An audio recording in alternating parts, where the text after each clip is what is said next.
I couldn't really tell you when I decided I'd like to be a fisherman. But I can remember my dad telling me towards the end of my high school career that I should prepare to go to college. And I told him, what for? And he said, so you can get an education and get a good job. And I told him, I says, well, do you know of a better job than this one? You're going to high school, but you know, when you look out there and the guys are drifting, you know where your mind was. You're out there on the river.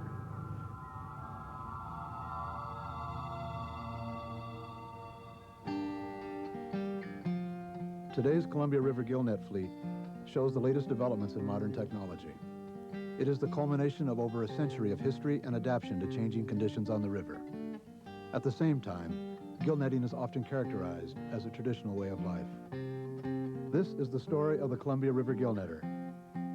The voices heard here are from a series of oral history interviews housed in the Columbia River Maritime Museum in Astoria, Oregon, part of a community effort to preserve and explore the continuing traditions of the Pacific Northwest.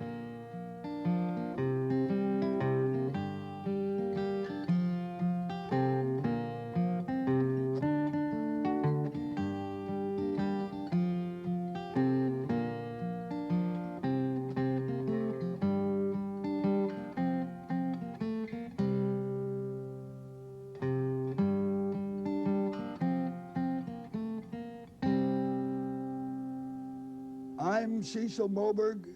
I was born October 29, 1910 in Alderbrook. My father was born in Småland, Sweden, and he came to Astoria for the salmon fishing. He landed at the foot of 11th Street on March the 18th, 1898. He was 17 years old and had $17 in his pocket, and he couldn't speak a word of English. He fished the first 2 years as a boat puller for the Nelson boys, and then he got his own boat. And he had a two-man boat, which in those days was the only type of fish boat that was used. And of course, you had to fish with the tides. You drifted down, and then you drifted back up, and then you came home. Drift gillnetting began on the Columbia River in the early 1850s. Two New Englanders fished commercially for salmon with a gillnet they had used in Maine. In those days, salmon was salted and packed in barrels and sold with limited success to a small market. It was the more reliable canning process that opened world markets to Columbia River salmon. The Hume brothers established the first cannery on the Columbia at Eagle Cliff, Washington Territory. They employed 4 gillnetters, and the first year they packed 4,000 cases of salmon. That was in 1866. By 1883, there were 39 canneries on the river, and the pack was over 500,000 cases. During the fall and winter months, the cans and nets are made and everything got in readiness for the busy season. Nellie Megler was the wife of pioneer canneryman Joe Megler. About the 1st of April, the salmon begin to come into the river. The canneries own most of the boats and nets, which they lease to the net tender. The price per fish varies with the season. Last year, 50 cents per fish was paid. The expanding salmon canning business created a tremendous need for both fishing and canning labor. Each season, migrant workers from California and other parts of the West filled the boarding rooms and bunkhouses along the lower Columbia. Most were single men who had immigrated from Finland, Scandinavia, and the Mediterranean. Chinese were recruited for their skill in cleaning and packing. As immigrant fishermen sent for their relatives and established families, small, year-round fishing communities began to form around canneries and buying stations on both sides of the river. Clifton Slough was about a mile wide, I say, and it was from 20 to 30 feet of water right across from shore to shore. John Vlastalicia was born in 1903. His parents were from Vis, an island in the Adriatic Sea. They settled in Clifton on the Oregon side. In those days, you know, they talked about the United States, the money was flowing all over, and they all came over here to make big money. And he came over here and he worked for $1 a day. Can you imagine that? Barely got by. There was many float houses, you know, along the beach is where the people lived. The Italians were at the lower end. The Yugoslavs were in the center, and the Greeks were in the upper town. They're all Gillnetters. They used single nets, shallow single floater nets. The technology of gillnetting is centuries old. Most immigrant groups brought traditions of gillnetting from their homelands. My family's been involved in fishing for, I would guess, at least 1,000 years. My dad fished in the Lofoten Islands off the coast of Norway, fishing for codfish. Hank Ramvick lives in Burnside, Oregon. He talks about the gillnet. In the early days, we used heavy linen nets, up to 12-ply. That's almost like a wet gunny sack in comparison to the modern gear we use now. It's a series of meshes, and it hangs in the water in a diamond-shaped pattern, and the fish enter that naturally with their head, and they get caught by the head, by the teeth, or right behind his gills. And they used up to 11-inch mesh in them days. You caught some monstrous fish in 11-inch mesh. On the Columbia River, there are two types of drift gillnet, the floater and the diver. The floater hangs down from the surface of the water from a line of floats known as a cork line and is weighted on the bottom by a lead line.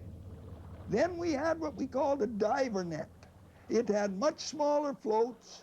It only fished about 12 feet, 2 fathom, but it went along the bottom. You had your diver leaded just so that it would sink, and then it would go with the tide down the river. Gillnets were used from the mouth of the river to Celilo Falls. Net lengths varied according to the grounds. Today, the maximum length is 1,500 feet, but in many locations, shorter nets are used. Each fisherman experiments with the design of his nets, adapting his gear to local conditions. Elmer Hurula fished diver nets out of Klatskanai. The apron was to catch those foxy salmon that wouldn't hit the back wall. When they got close to the lead line, they could hear it, and they'd turn back and up, and they'd hit the apron. In order to fish diver nets, debris had to be removed from the river bottom to prevent the nets from snagging and tearing. Fishermen began to organize into groups known as snag unions to clear the fishing grounds. Snag union members paid for the clearing of their drift and claimed a right to fish there. Drift rights could be sold or inherited. I was executive secretary of Altoona Snag Union for 3 years. Gunnar Hermanson fished for the Altoona Cannery on the Washington side. The reason for the closure is this, because these members that belongs to the organization, they have quite an expense. They got to hire a diver, you got to have a pump, air pump. You got to go out there and work and locate the snags. Yeah, if we can salvage all the old gear we've been finding, we'd be rich. Ross Lindstrom is a fisherman who was also a snag diver. You know, the river is a good place to hide anything. We've got ships' anchors, TV antennas, refrigerators, stoves, but mostly logs. One drift in Vancouver got a steam engine, 16-ton steam engine off their drift. Drift rights also helped control access to the fishing grounds. Toots Peterson was a charter member of the Alderbrook Drift. It was such a dog-eat-dog situation out here. You'd make a drift, and on the last of the tide, you'd pick your net up, and you'd run back up and drop the anchor again for the next tide. So you practically lived in a boat out there. So they just got together and drew numbers, and you go out on your number when your time was up. When a fisherman intruded on a closed drift, members would attempt to discourage him by laying their nets out in front of his net. They called it corking. When you cork somebody right close, well, you deprive him of getting any fish.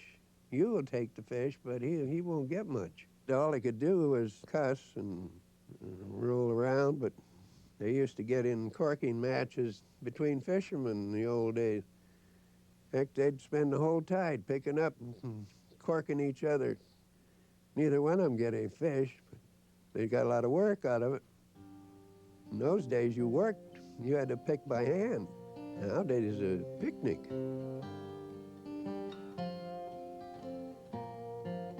If you're a fisherman, you know how to knit net.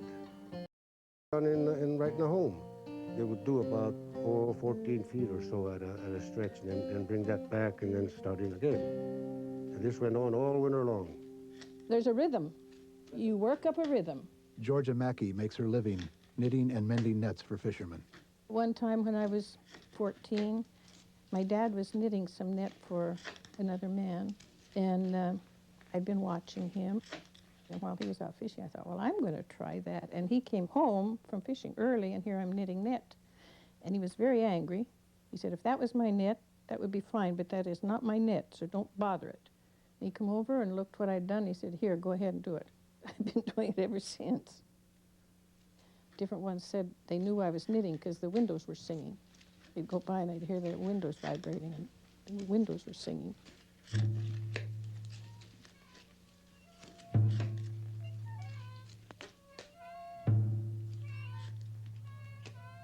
On Sunday night, the season started at 6 p.m. and the fishermen would go out, and most of the old-timers wouldn't come back till Wednesday.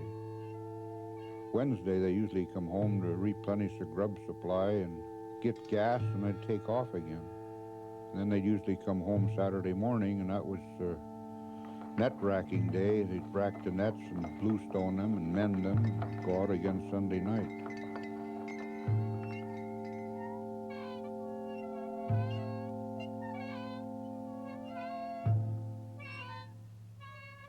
We lived about 4 blocks from the net rack where my dad tied his boat.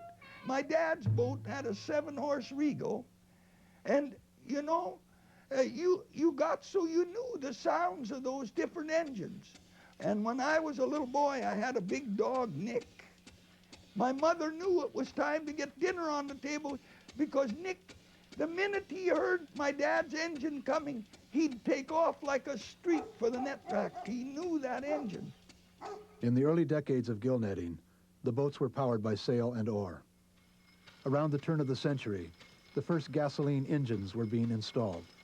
Oliver Dunsmoor recalls the transition period. The boat that an old fellow that I started with, he had a double-cylinder 7-horsepower Palmer. And that was about as much power as anybody had at that time. He carried the sail along for a couple of years after I started with him. They didn't have too much confidence in that old gas engine at that time. In about 1920, they started converting these 2-man boats to 1-man boats, what we called. The old 2-man boats were stern pickers. The 1 man stood in the stern and pulled the net in. And then when we went over to the 1-man boats, then you had the net in the bow. The Columbia River bow picker was such an outstanding type of boat. Jack Marincovich of Clifton, Oregon, fished the bow picker until recent years.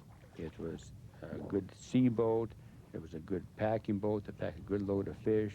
It ran well. It was a pretty good speed boat. It was a handy boat. Never have been around any type of boat that was more adapted for a fishery than the Columbia River bow picker.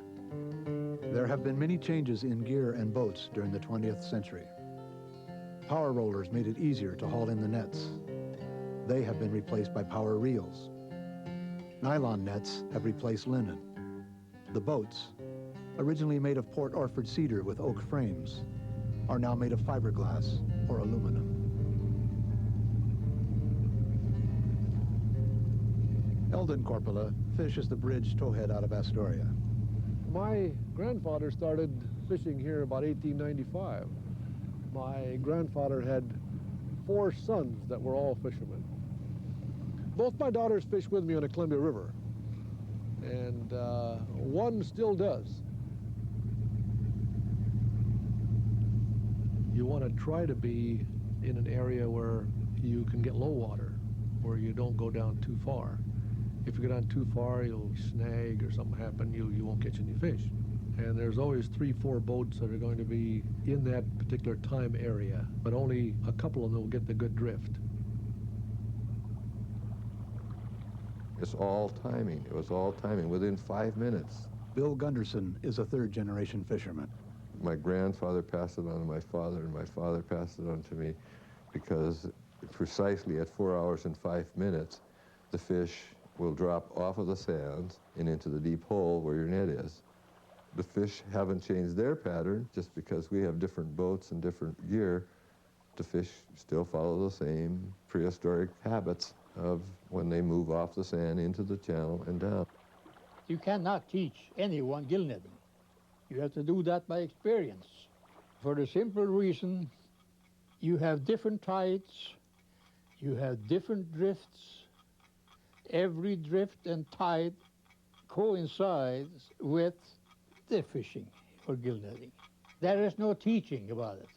Teaching is out. We got about 40 fellas in, no fish yet.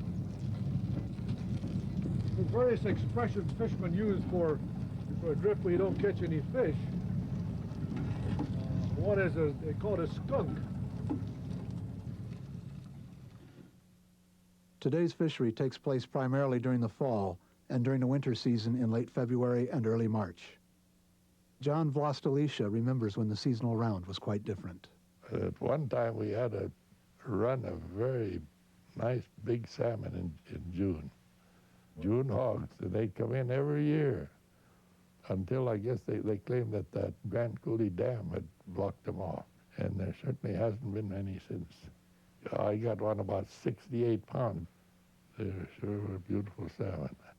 Salmon are anadromous fish, born in fresh water, but spending part of their life cycle in salt water. As the end of their cycle approaches, they return to the stream of their birth in order to lay their eggs and begin the cycle again. Until 1889, only the premium spring and summer Chinook were packed. But as the demand grew, the cannery started packing coho, sockeye, steelhead, chum, and other anadromous species. Columbia River sturgeon are still taken today as incidental catch. These fish could reach phenomenal size. And they also tell about the sturgeon that the guy got in the gill net that was so big that he pulled in 6 feet of the head before he saw the eyes. And that's quite a sturgeon. Many fishermen survived the winter by fishing smelt. Andrew Marincovich from Clifton recalls the smelt fishery as both tedious and chilly. A lot of times you would pick that net up with smelts in it. By the time you came back to the scout to pick, that net was frozen. Pulled everything in the scow and had a stove there till the net thaws off and pick them out. On my share, if I made $20 them days, that was a big week. Yeah, that was tough pickings. My dad always had a standing that the first salmon he'd catch, he'd bring it home and invite the whole neighborhood in, and we would have a salmon feed. We'd slice it up in slices, and it was usually a great big salmon. That's all we'd have, was bread and butter and salmon and milk and coffee. That was our neighborhood brawl. It is a pretty sight in the early twilight of a pleasant day to see the boats with sails all spread, skimming along the water on their way to the fishing grounds. Then it seems as though the fisherman's life must be a pleasant one. But when, as is more often the case, it rains, as it can only rain in Oregon, the romance vanishes. And as we draw the curtains to shut out the dreariness, it is with earnest hope that no boat will be capsized by the gale, or that in the darkness and fog none may drift outside the bar, for the river is rapid and broad. If the wind is blowing, the waves are there. And when they're curling, don't buck into them, because you can pancake and go bottoms up anytime. Well, you got a ship coming up at Rice Island. That'll be one of those days, huh? You know, Channel was always a pretty good fishing ground, and they'd take a chance. And in the early days, when they had low power and all hand power, you couldn't get your net back in time to avoid getting run down or have your net cut. We always, the fishermen that fished around the channel, had a big butcher knife that was just like a razor in a sheath up in the bow. And Dad was many, many times ready to cut the net, and we'd run. I have seen boats that have been run down by steamers, so they do a remarkably good job of annihilating a gillnet boat.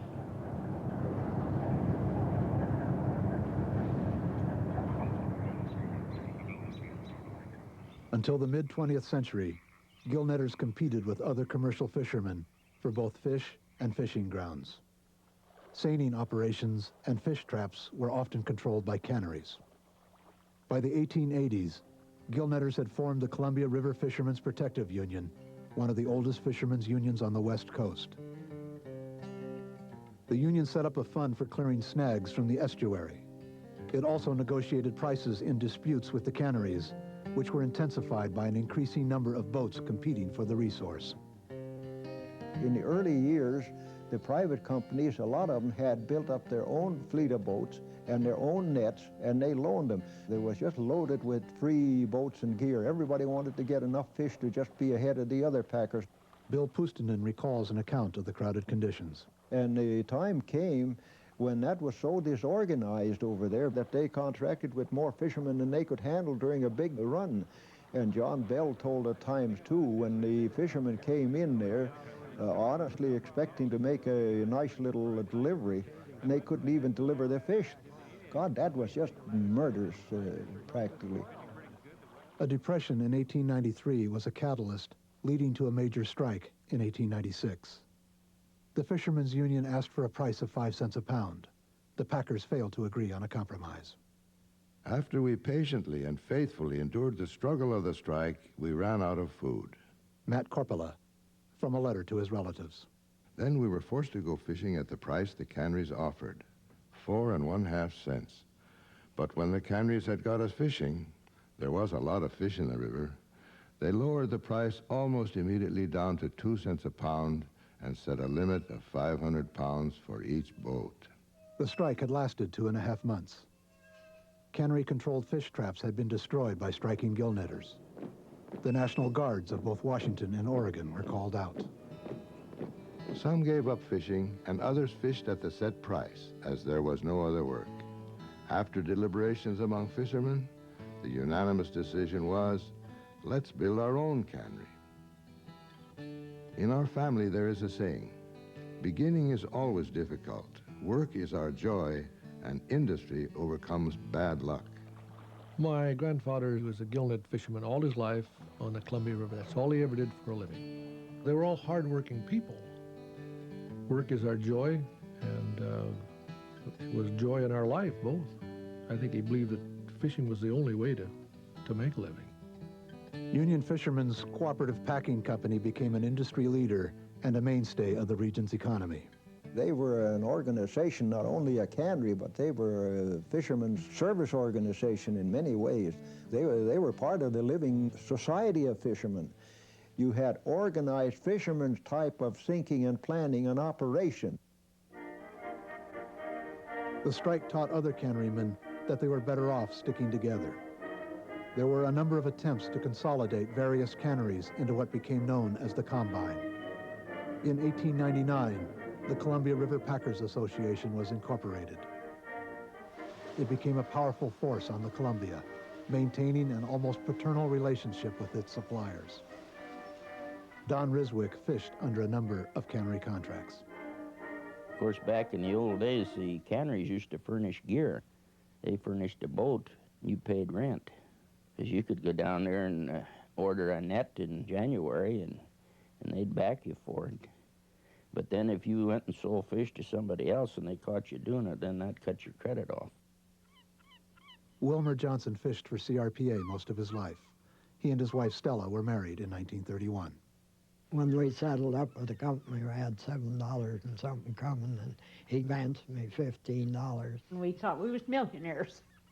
I said, we don't need any more money than the $7.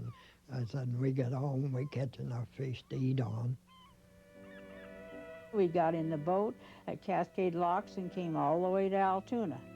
And I was only 16 years old and never been away from home in my life, and was the lonesomest person on earth when I got here, not knowing nobody. We lived up at Altoona, over the water in a bunkhouse. There was 4 or 5 other bachelors there, and we was the only married couple living amongst them all. It was awful. It was awful for the bachelor.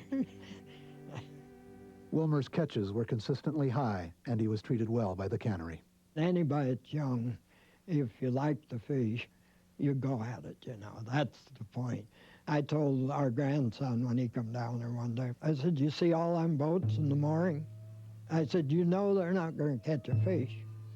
We don't know whether we're going to catch any or not, but if we lay out, we got a chance.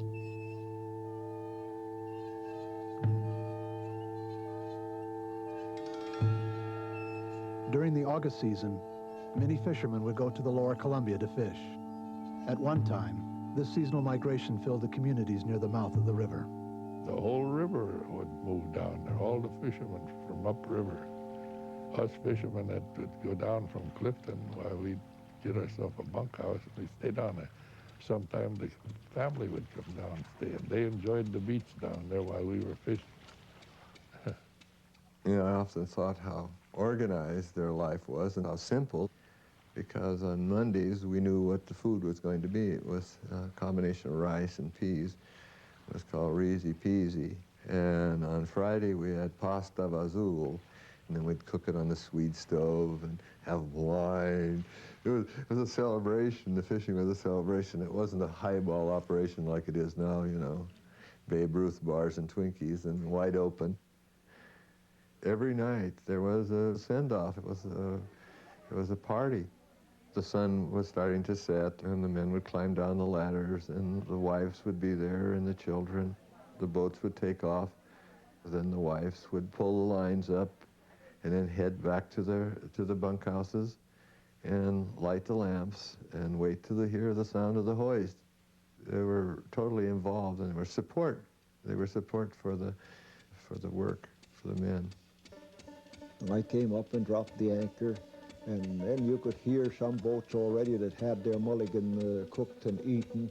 They were playing cards, boat to boat tied together, and just common socialization of the fishermen as fishermen right out in their element.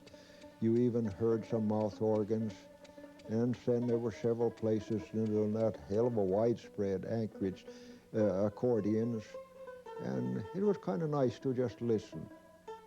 After low water in Hungry Harbor, you could see maybe 300 lights. And they'd throw the anchor and sit there, and you'd see the kerosene stoves flare up, and I could always smell the coffee, and sitting there talking and waiting till they could buck down a little bit on the tide and lay out for high water. Well, darn it, I was sitting there myself and just leaning against the cabin wall, and doggone it, then finally, somewhere over to the Mediterranean side, came this chap after a bit. I don't know how exactly, but a violin came in. Well, how in the heck, he tentatively was trying a few notes, you know, just sort of testing things out, I guess. And then he struck off onto Santa Lucia, about as clear as it could be in the night, and eventually he had it all to himself.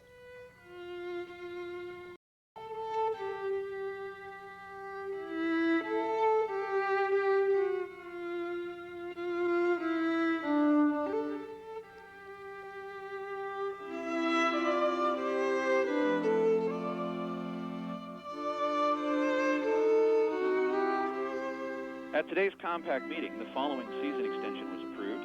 From October 9th to November 10th, each week's opening will be on Monday night at 6 p.m. and the closing on Friday night at 6 p.m. There are no mesh restrictions, and all usual sanctuaries are in place. If you need more information, call Salmon for All during the 8 to 5 weekday office hours. I was born into a fishing family, and I started going with my dad out in Gillnetter boats before I could walk. He used to pack me down there and pack me back. It's in my blood. Nothing I like better than the sight of a salmon coming over your roller. I think the fellas that were born into it, that grew up in the game, make the best fishermen. They have a sense for it. You can take any guy and make him a farmer, but he won't have that feel for the soil. He can't pick up a handful of soil and tell you if it's ready to plow or plant. He don't have the feel for it. That's the same way with gill netting. They have a feel for it. I think that it's probably a matter of receiving joy in what you're doing. There are some people who just fish, and others who love to fish. There are times when I fish for long periods of time, that the boat and I and the water and the sky and the net and the whole works becomes one. I'm part of that. Everything is working at one time. It's a marvelous oneness that occurs.